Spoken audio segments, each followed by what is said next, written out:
सकलमुनिजनानां ज्ञानदातारमारहात् त्रिभुवनगुरुमीशं दक्षिणामूर्तिदेवं जननमरणदुःखच्छेददक्षं नमामि। चित्रं वटतरोर्मूले वृद्धा शिष्या गुरुर्युवा गुरोस्तु मौनं व्याख्यानं शिष्यास्तु छिन्नसंशयाः। निधये सर्वविद्यानां विषजे भवरोगिणां गुरवे सर्वलोकानां दक्षिणामूर्तये नमः। ॐ नमः प्रणवार्थाय शुद्धज्ञानैकमूर्तये निर्मलाय प्रशान्ताय दक्षिणामूर्तये नमः। ईश्वरो गुरुरात्मेति मूर्तिभेदविभागिने व्योमवद्व्याप्तदेहाय दक्षिणामूर्तये नमः। श्री सद्गुरुनाथ महाराज की जय। We shall chant the shlokas, 4 shlokas. विश्वं दर्पणदृश्यमाननगरे तुल्यं निजान्तर्गतम् पश्यन्नात्मनि मायया बहिर्वोद्भूतं यथा निद्रया यत्साक्षात् कुरुते प्रबोधसमये स्वात्मानमेवाद्वयम् तस्मै श्रीगुरुमूर्तये नमः इदम् श्रीदक्षिणामूर्तये। बीजस्यान्तरिवाङ्कुरो जगदिदं प्राङ्निर्विकल्पं पुनः मायाकल्पितदेशकालकलना वैचित्र्यचित्रीकृतम् मायावीव विजृम्भयत्यपि महायोगी वयस्वेच्छया तस्मै श्रीगुरुमूर्तये नमः इदम् श्रीदक्षिणामूर्तये।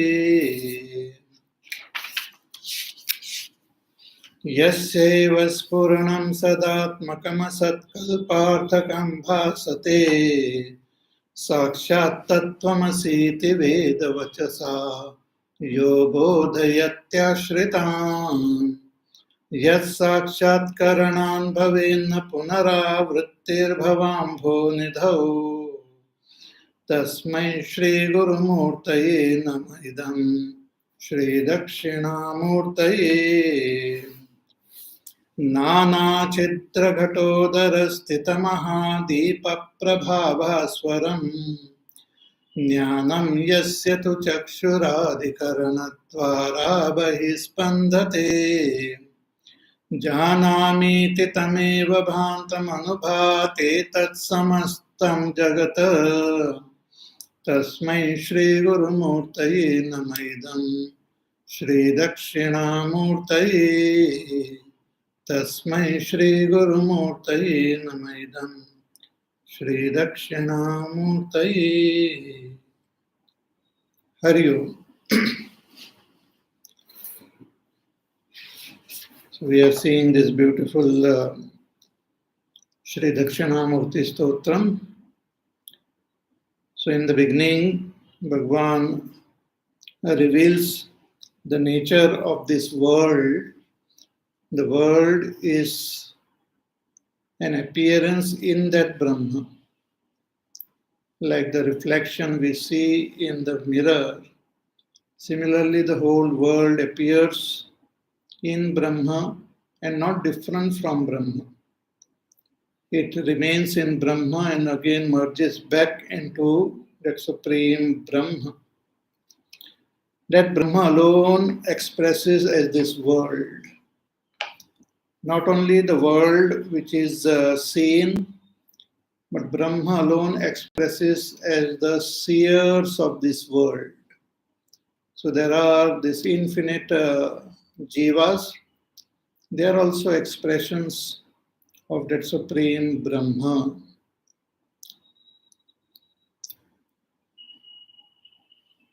So the scripture talks about Brahma, talks about the world, and talks about the Jiva. We as Jiva,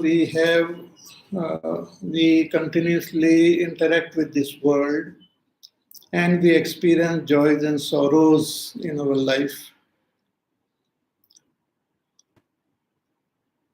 But nobody wants to be unhappy. We strive to become happy and we try all the means which we understand to make ourselves happy. But still we tend to remain miserable, frightened, and have different types of sufferings. So what is the way out? So the Shastras say you have to recognize yourself as you really are. You have to recognize your own real identity. So when I try to recognize my own identity, I just know that I exist, but I really don't know what is my nature. Then I see this world, I know the world exists, but I don't know what is the nature of this world, and I don't know what is my relationship with this world. So the Shastras say that you are really that Supreme Brahma. You are the very cause of this world, means you are the very source of this world, and you are that yourself, that Supreme Brahma, Satyam Jnanam Anantam Brahma. So you have to know yourself.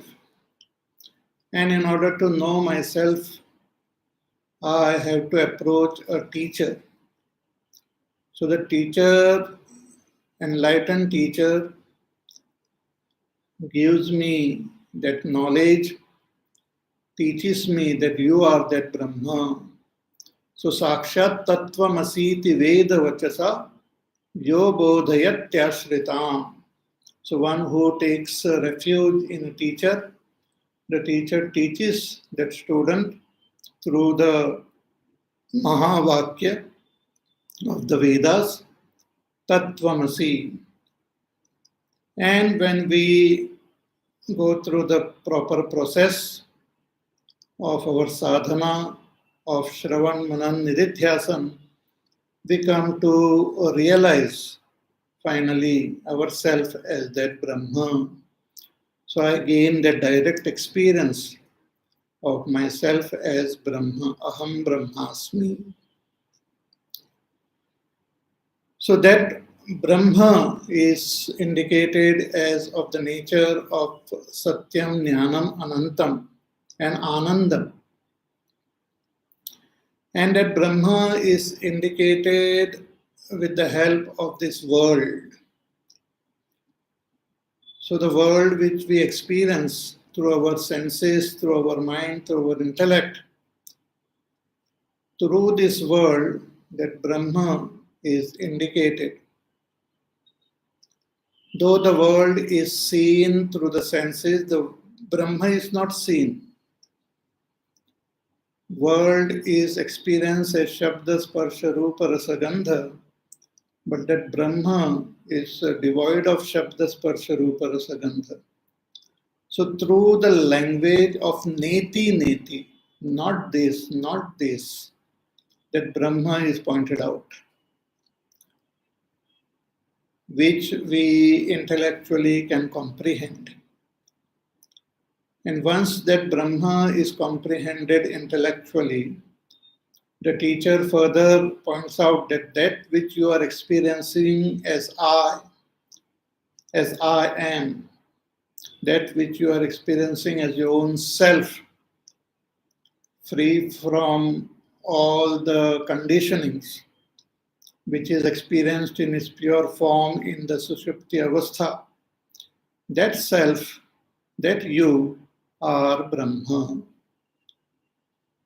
So once this is pointed out to me, I have to contemplate on it and gain firm conviction, and then meditate on myself as Brahma and gain abidance in that self and become free of this samsara. So we gain this knowledge of the world through our senses, through certain praman. That which gives us knowledge, that which help us to give this knowledge are called praman, means of knowledge.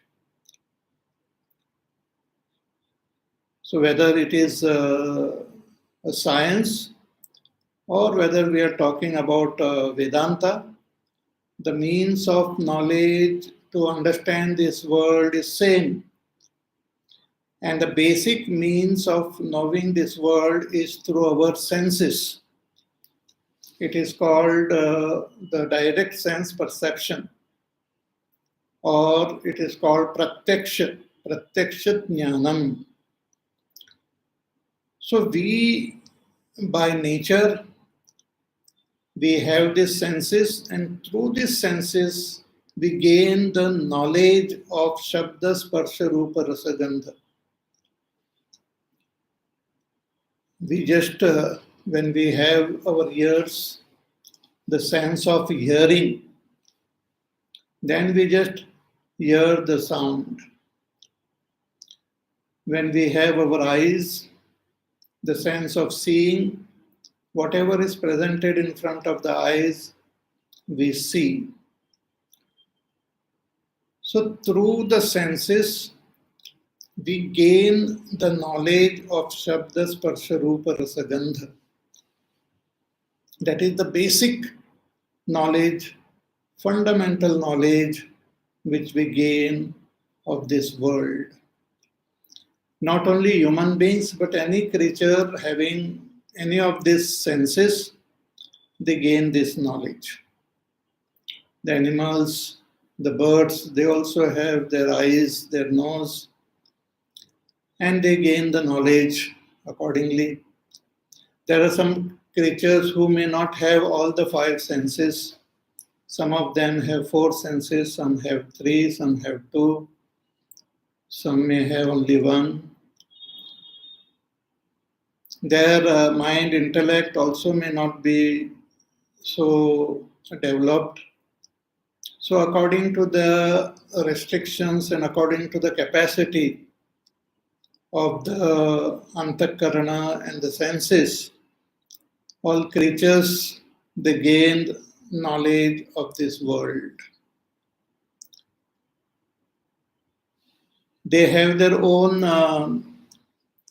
depending on the type of sense organs they have their own different ways of gaining that knowledge. For example, we have our ears,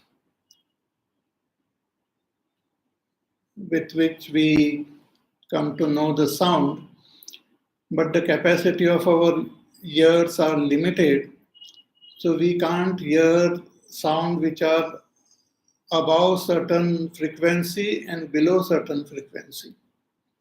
But there are other creatures like dogs and all, they can hear sounds above certain frequency, above the frequency which we can hear, and below those frequencies also. So through our senses, we gain definite knowledge of this world, which is considered valid. Vedanta says that whatever you see, hear, taste, touch, and gain that knowledge is valid knowledge. But there are certain things which we cannot pursue directly, but we pursue something, and through that we can infer. So some knowledge we gain through inference. For example, we see smoke, then we can infer fire. At a distance, we see smoke coming out of that mountain, but we don't see fire anywhere. But seeing that smoke, we can infer that there must be fire.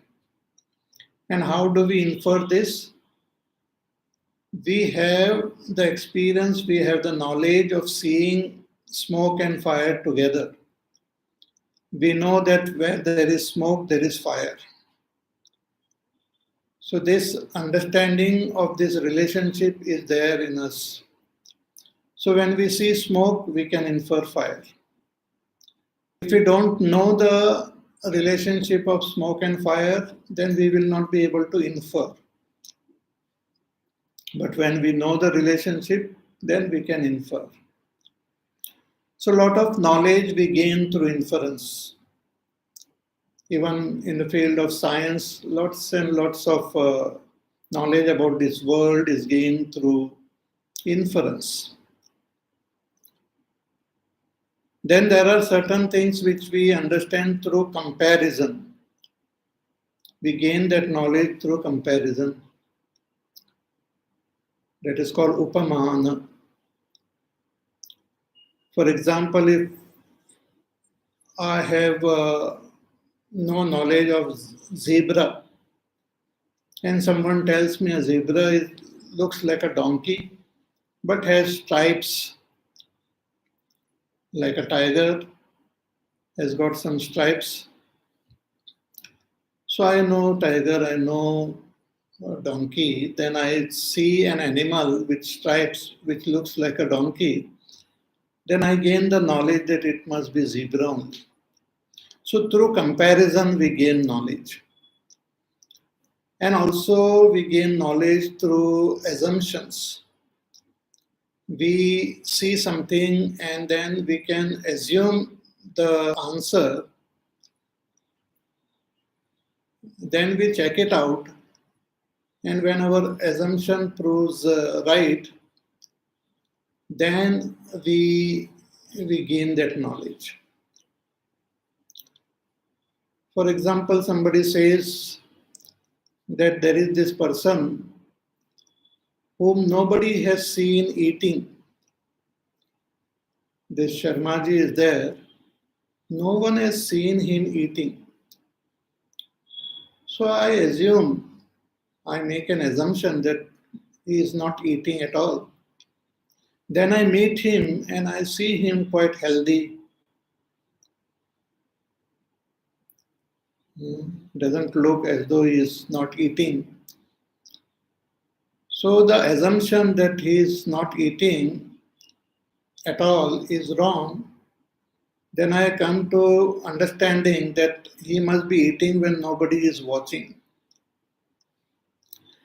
In the field of science also, they see certain phenomena in the nature and they assume that this must be the reason. They have some hypothesis. Then they do some experiment. And if that experiment sometimes proves that hypothesis is right, and sometimes it disproves also. There are certain things theoretically even Einstein had predicted after understanding the nature of light.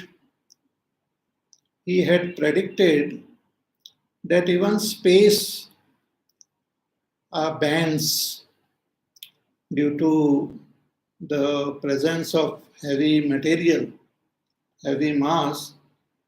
The space also bends, and the light which usually travels straight, because of this bending of space, the light also curves.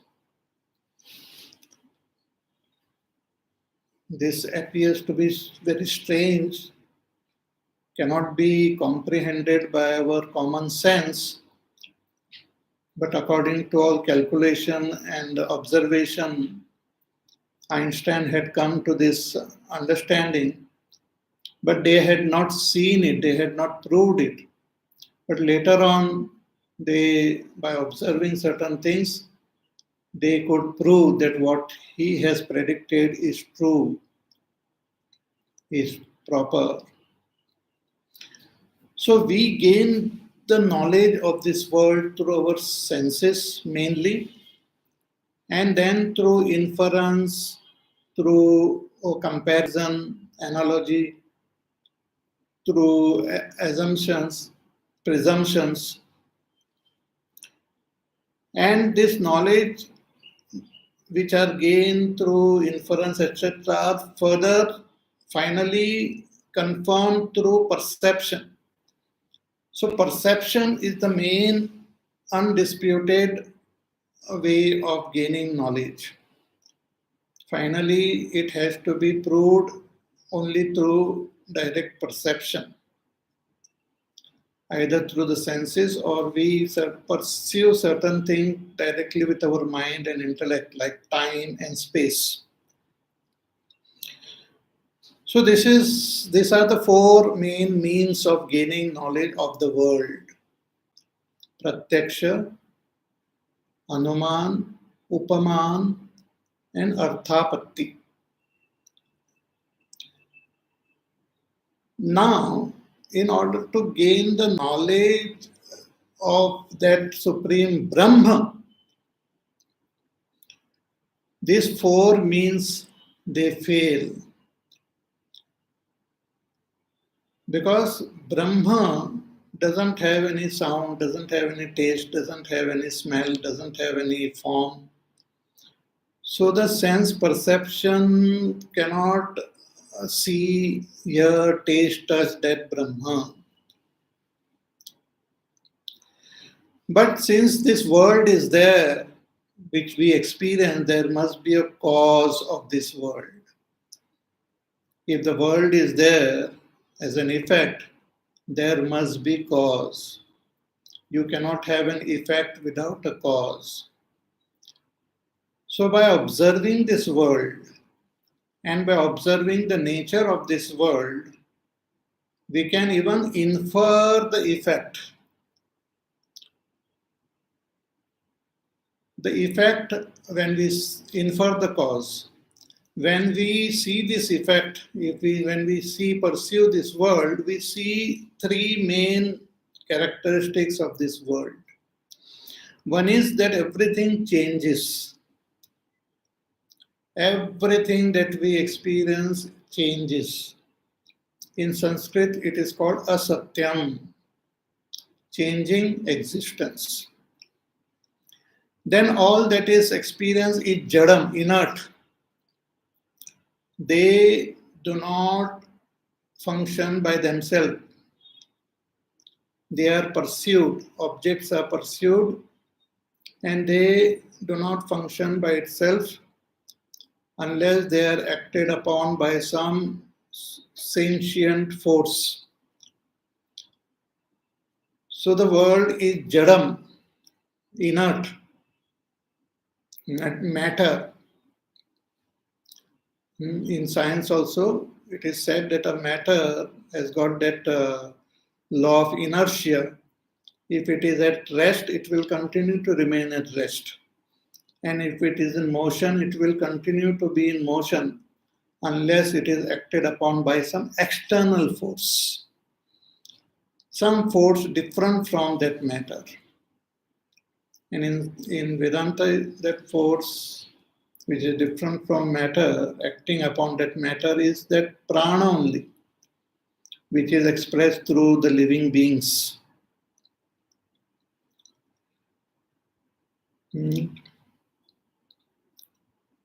So, the world is changing, that is asatyam. World is jadam, inert, and world is made up of parts, so it is limited. It is parichinna. It is limited. So the cause of this world must be that which doesn't have these characteristics of the effect. If it has got characteristic of this effect, then it is the effect only. So if it has to be a cause, it should not have any characteristics of the effect.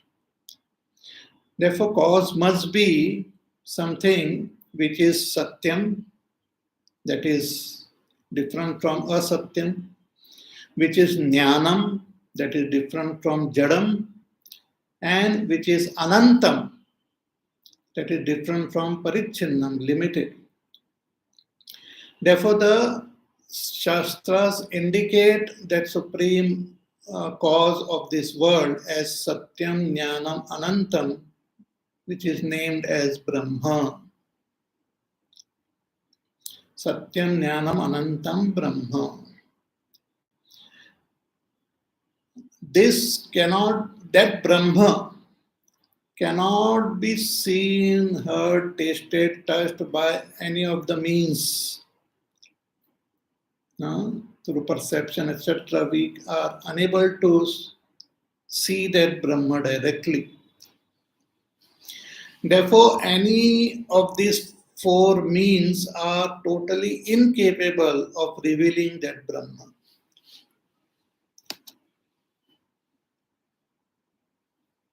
That Brahma is revealed only by a fifth means of knowledge, and that is called Agama Praman, which are the Vedas, the Upanishads. That Supreme Brahma, the existence of that Supreme Brahma, and the nature of that Supreme Brahma is revealed only in the Upanishads. Therefore, that Brahma is also called Upanishadam Brahma, the Brahma which is revealed in the Upanishads. Therefore, the Vedas, which contains the Upanishads, are the only means of knowledge to understand that Brahma. And this Vedic means of knowledge is also authentic, and their characteristic is they are Anadi, Ananta, and Apaurusheya. The Vedas are Anadi, beginningless, means they are always there. They are there because they are one with that Supreme Brahma. The Vedas are always there. It's a different topic altogether to really contemplate and understand this. So they are beginningless. Then Vedas are Ananta. Ananta means vast. And they are Apaurusheya. They are not the product of human intelligence. They are not the product of human intelligence, or even the Devtas or Rishis also have not written the Vedas. Vedas are the direct expression of the Supreme Brahma. Spontaneous expression of Supreme Brahma. Those who have studied and understood the Vedas, they know that there are no contradictions in Vedas. Also, the entire Vedas are sung in a particular musical tune. They are set to a musical tune. Wherever the Vedas are chanted, they are chanted in the same way from beginningless time. So these Vedas are the praman to know that Brahma. Because through our perception, we can never know the relationship of this world with that Brahma. See, when we see the gold ornaments, with our eyes we can see the gold ornaments, and with the same eyes we can see the gold also. Therefore, we can connect, we can correlate the effect and the cause. We can say that this is the effect and this is the cause, because they both are seen through the same eyes. But in case of this world, the world is pursued through our senses, but that Brahma cannot be pursued through the senses. Never. Therefore, the relationship of this world with Brahma cannot be confirmed through any other means. We may vaguely infer also, but that cannot be confirmed. Therefore, the only means to know Brahma are the Vedas, the Upanishads. So, through the Upanishads, the Brahma is indicated as Satyam Jnanam Anantam. And then the Vedas also indicate that that which you are experiencing as yourself, as I am, what you are experiencing as your own self,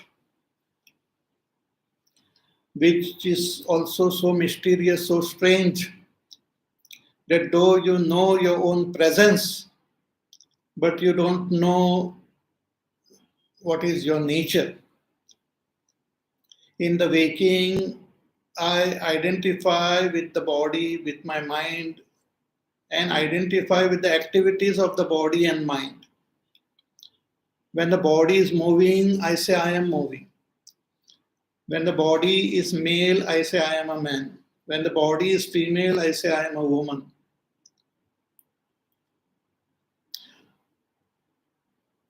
Though in deep sleep, I am separated from the body. So I am really not the body. But still, I continue talking about myself as man, woman, child, old, young.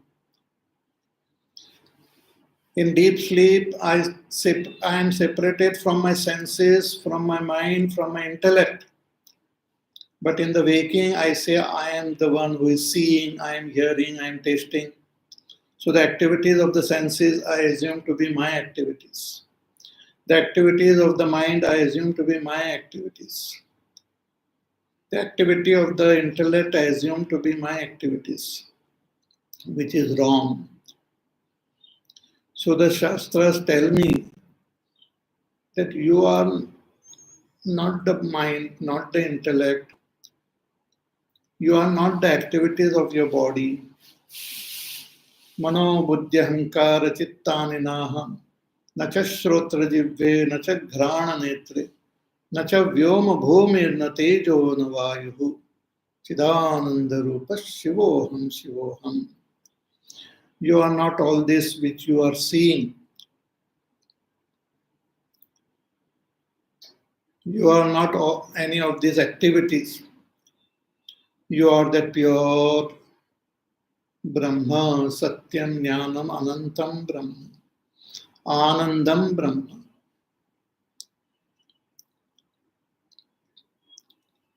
And this world is not different from you. Once you come to comprehend yourself as Brahma, you will know that the whole world exists in me, is sustained in me, and dissolves in me. World is changing, I am not changing. World is inert, I am not inert. World is made up of parts, I don't have any parts.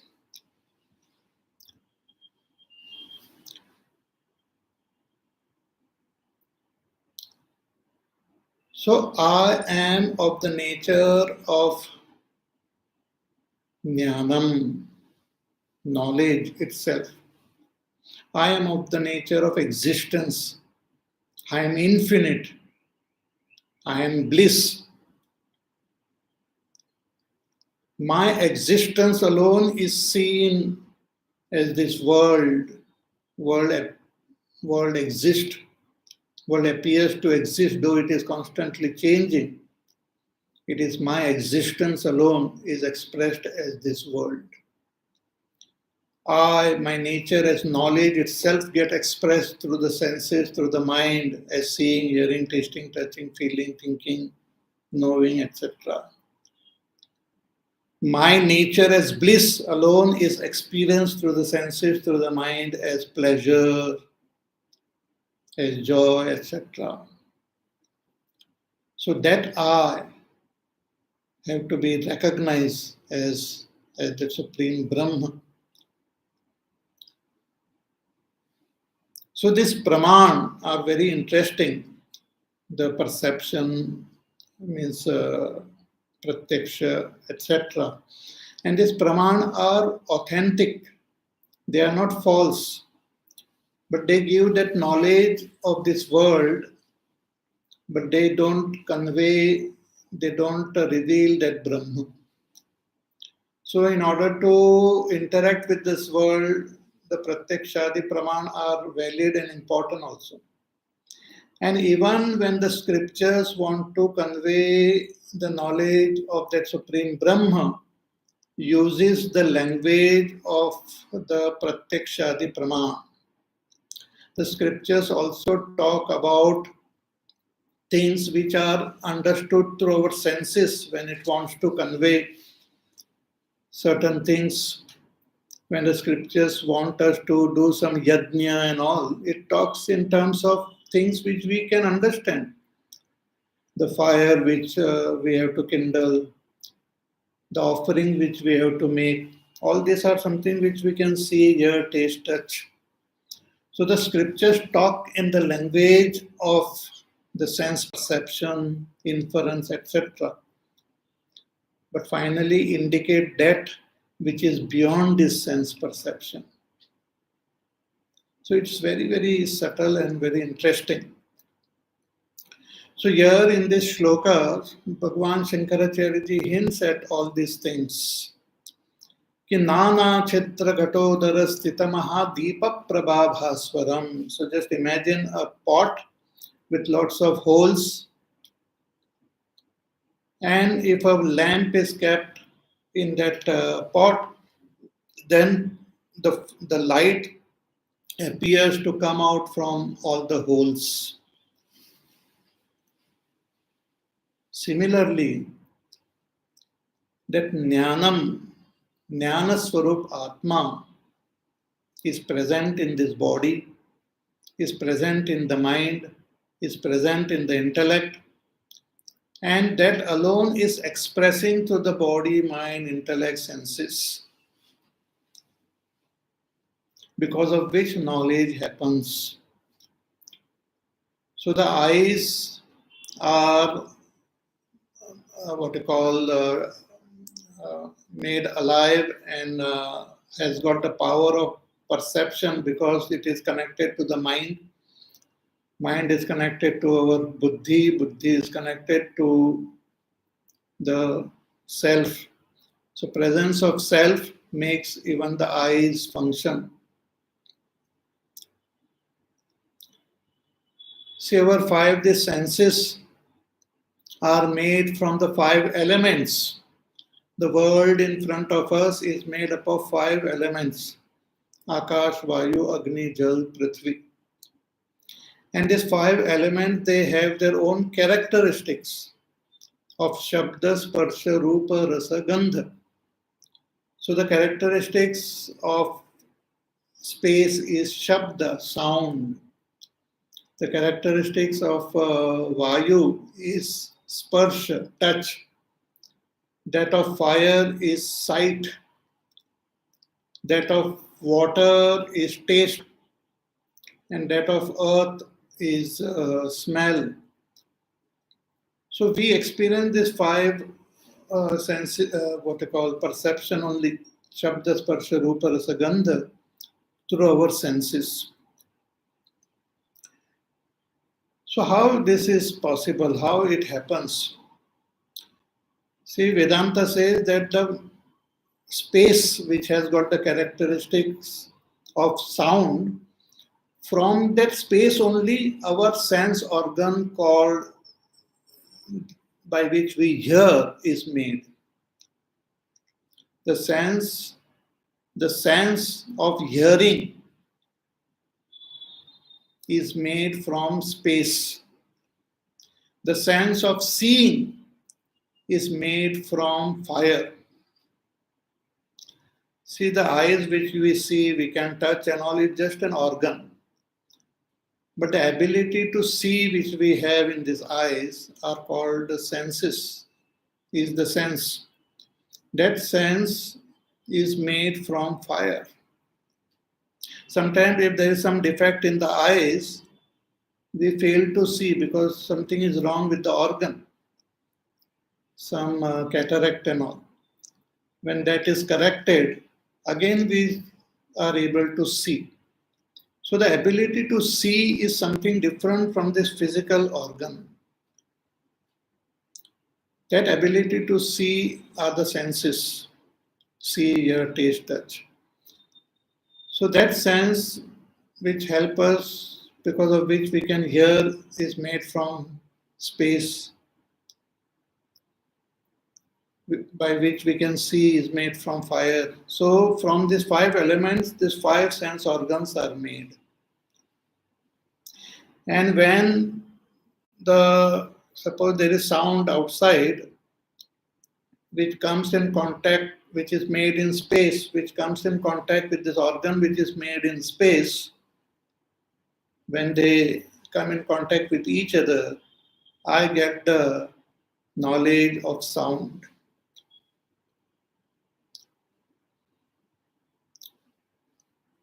When I want to taste something, that object, when it touches my tongue, it keeps come in contact with the water which has gone to make my organ of taste.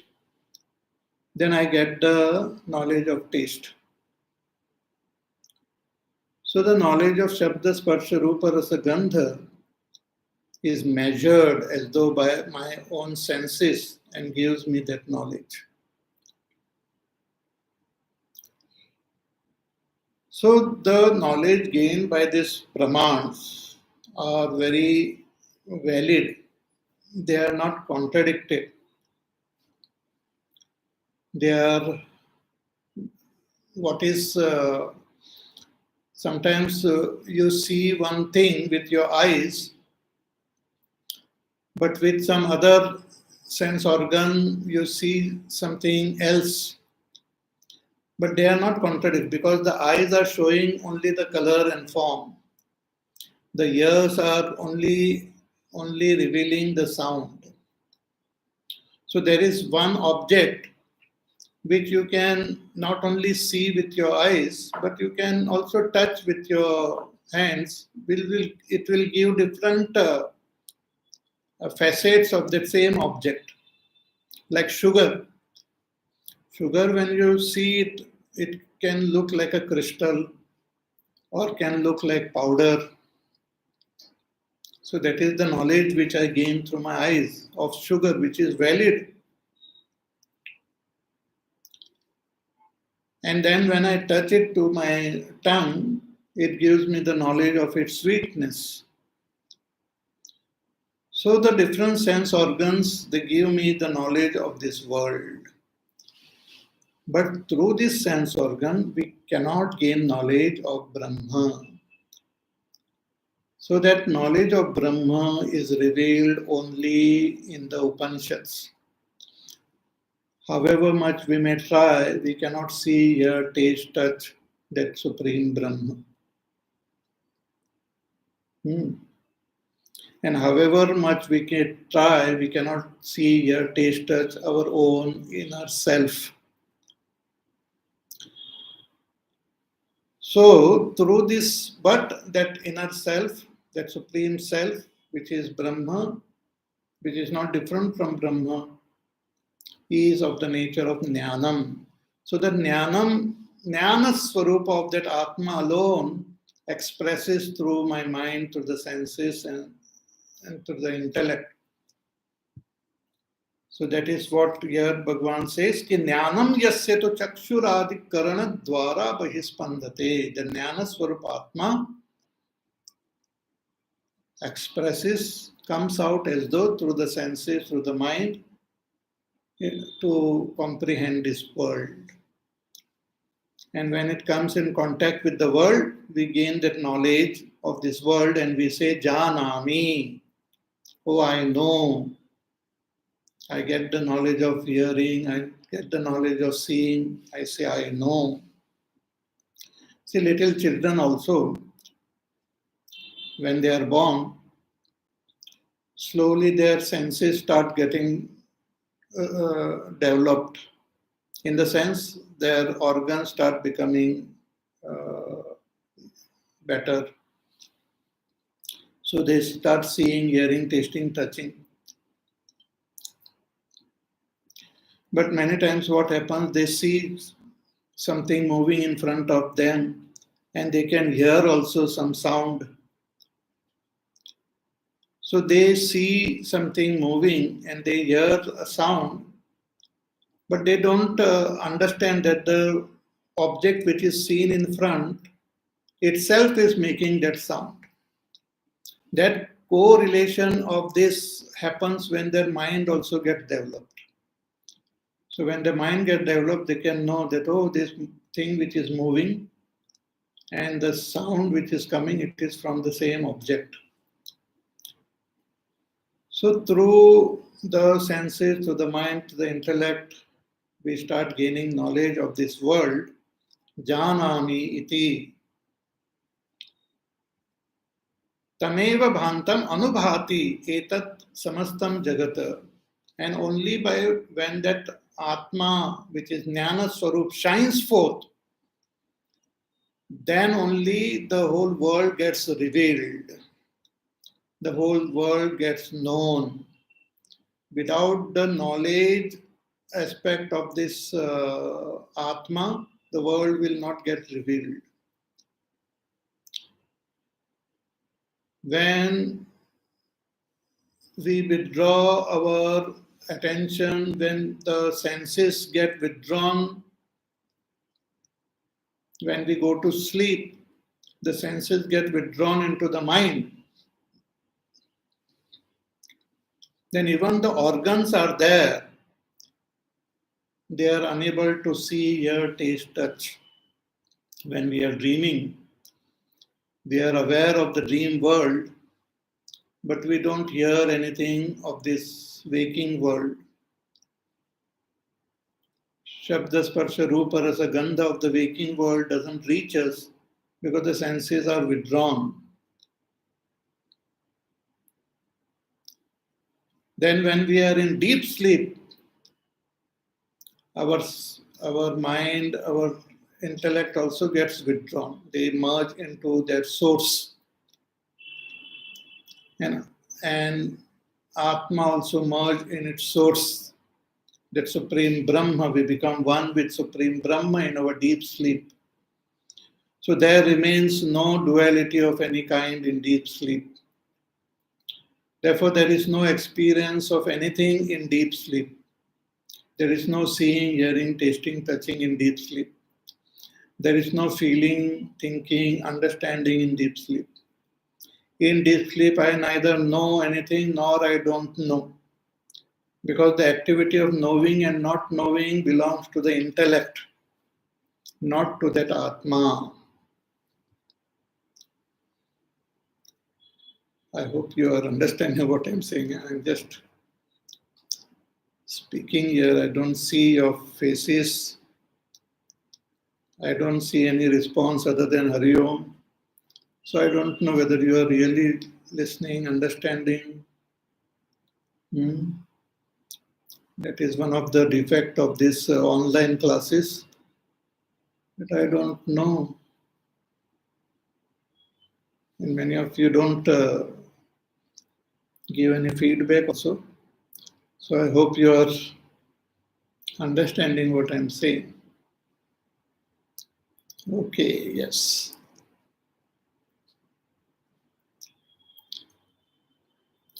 So here Bhagavan says, Ki janami, then I get this experience that I know when the senses come in contact with the world. And only when the presence of Atma is there, then the senses also shine forth and the world is also comprehended.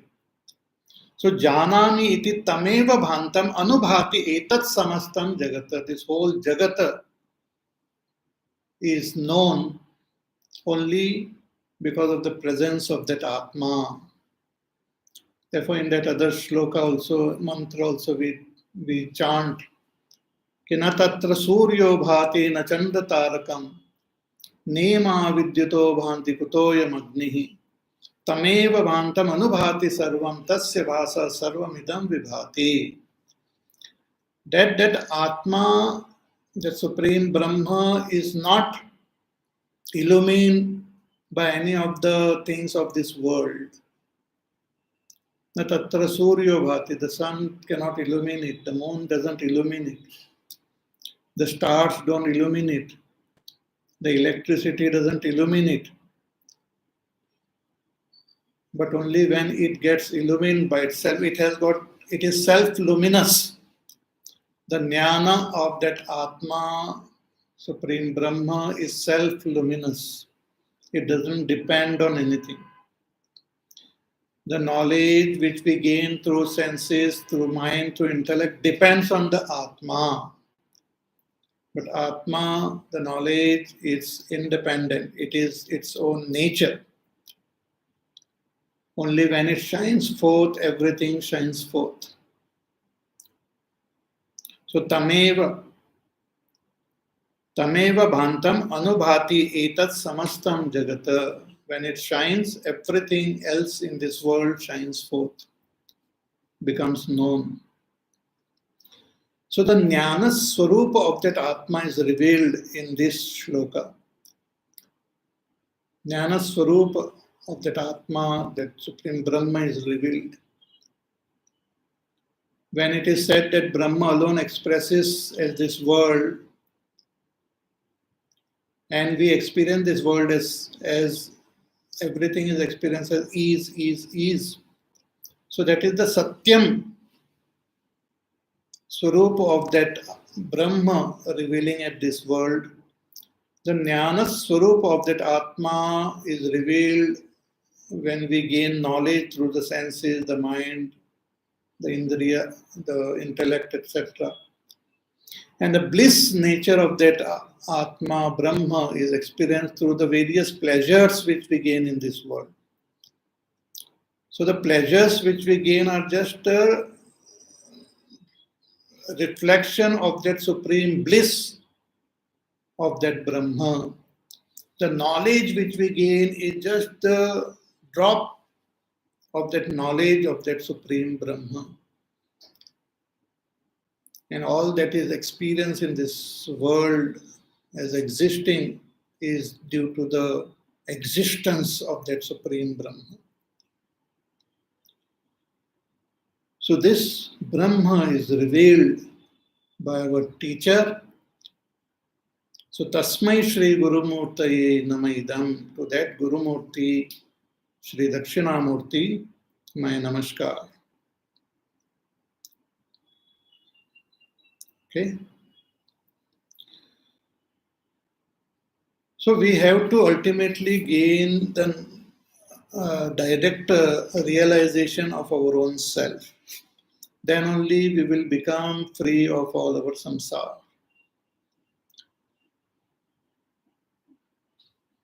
Why do we have this suffering? Why are we experiencing this samsara? Because of our avidya. So because of avidya, not only we have misunderstanding about this world, but we have misunderstanding about our own self.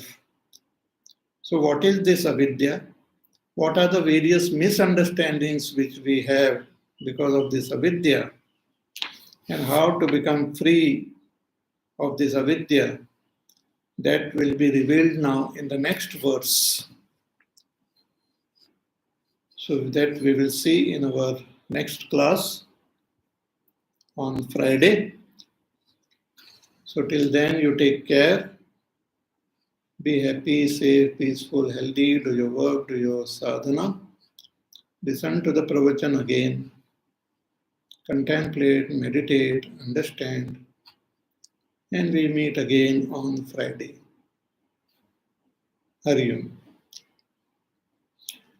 Shri Ram Jaya Ram Jaya Jaya Ram. Shri Ram Jaya Ram Jaya Jaya Ram.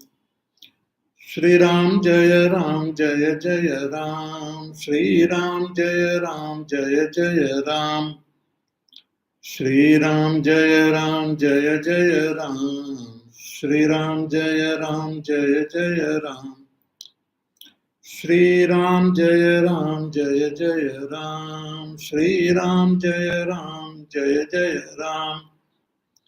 Shri Ram Jaya Ram Jaya Jaya Ram. Shri Ram Jaya Ram Jaya Jaya Ram. Shri Ram Jaya Ram Jaya Jaya Ram. Shri Ram Jaya Ram Jaya Jaya Ram. Shri Ram Jaya Ram Jaya Jaya Ram. Shri Ram Jaya Ram Jaya Jaya Ram. Shri Ram Jaya Ram Jaya Jaya Ram. Shri Ram Jaya Ram Jaya Jaya Ram. Jaya Jaya Ram. जय जय राम। बोले सियावर रामचंद्र भगवान की जय।